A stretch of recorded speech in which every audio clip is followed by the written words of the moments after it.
moment of truth. Let's install the remote engine. Okay, let's install the remote engine using the override file we created earlier on in the previous section inside the K3D cluster. Okay.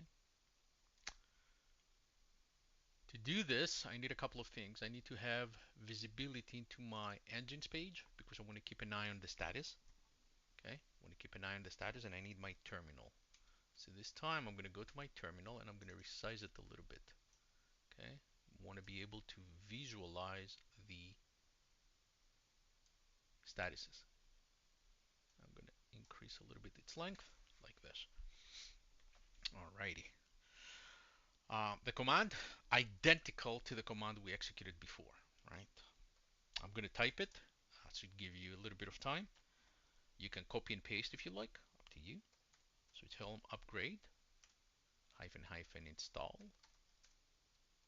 no name sec. Oops, wrong typo. No name sec dot.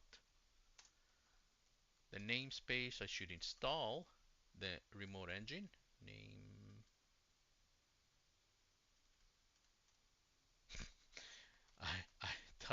I type no name so often that I get confused and I type no name when I want to type namespace.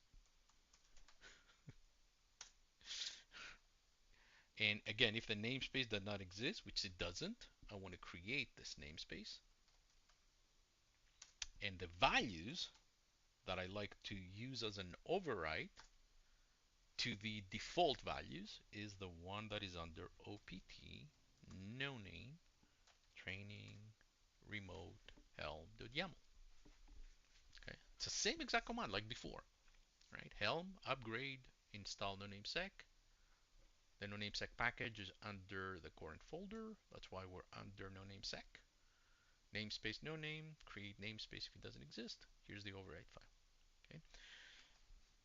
I'm going to clear my screen. You can clear your screen by pressing Control L, or by typing clear, but I already have my command, so Control L is very convenient because my command stays the same. And I'm going to press enter. Again, if we have typos inside our OPT no name training remote helm.yaml, this is where we're going to get to see it. Okay. And this is a lot faster, right? The deployment is a lot faster as compared to the no name platform because there's a lot fewer components. And what I'm going to do is I'm going to do the watch kubectl get pods -n no name. Keep an eye on the logs, keep an eye on the status, right? The status, I don't know whether we're going to be able to see it, but the status is go from unregistered to offline. Here it is. From offline should go to partially online and then online if we get a chance to see it, right? It may go to online right away, but this is a good thing. The fact that you see offline here means that we're progressing. It's no longer unregistered.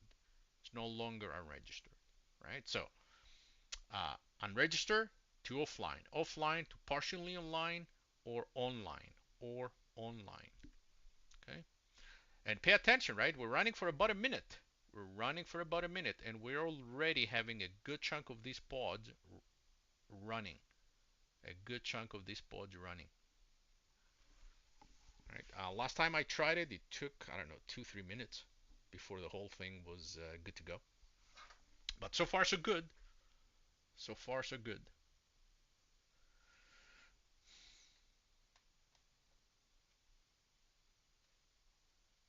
We should see the online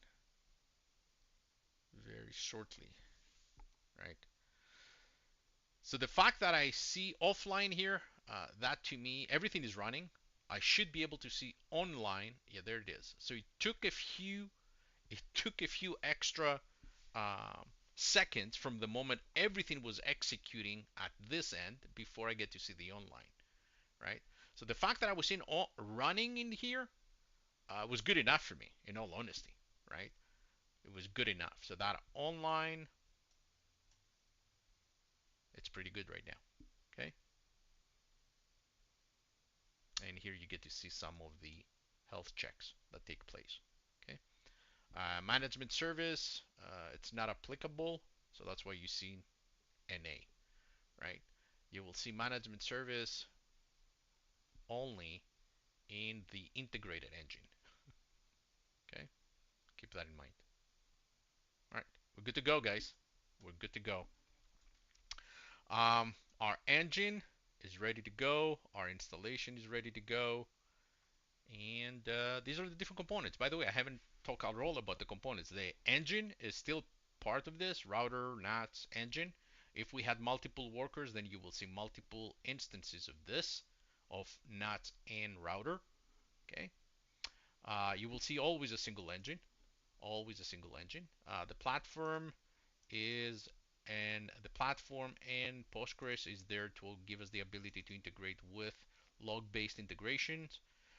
No gate on this end is primarily so that we're able to communicate. It's a single point of communication. So instead of communicating with every single component of the remote engine, well, we have a single gateway.